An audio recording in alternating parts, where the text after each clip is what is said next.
Pradinė padėtis 4. Pečiai, alkūnės ir plaštakos vienoje linijoje. Keliai po klubais, dubens plotyje. Išgaubkite nugarą ir užlaikykite šią padėtį 5 sekundės. Išgaubkite nugarą į priešingą pusę. Užlaikykite šią padėtį taip pat 5 sekundės. Pradinė padėtis gulint ant nugaros. Kojos sulenktos. Juosmeninę stuburo dalį prispauskite prie pagrindo. Tuo pačiu metu įtempkite sėdmenis ir užlaikykite šią padėtį 5 sekundės. Pastumkite dubenį pirmyn. Tuo pačiu metu padidindami juosmeninės nugaros dalies linkį.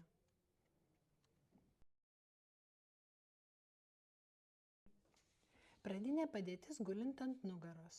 Kojos sulenktos. Keldami dubenį aukštyn, įtempkite sėdmenų ir pilvo raumenis. Užlaikykite šią padėtį 5 sekundės. Ir nuleiskite dubenį žemyn, raumenis atpalaiduokite.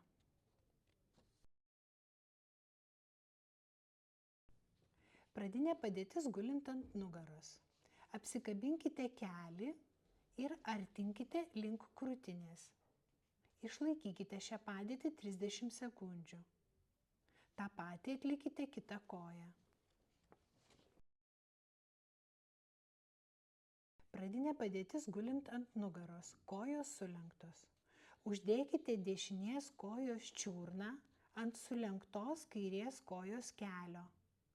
Abiejomis rankomis apsikabinkite kairės kojos šlaunį ir keliu stenkitės pasiekti krūtinę. Išlaikykite šią padėtį 30 sekundžių. Ta patį pakartokite kitą koją.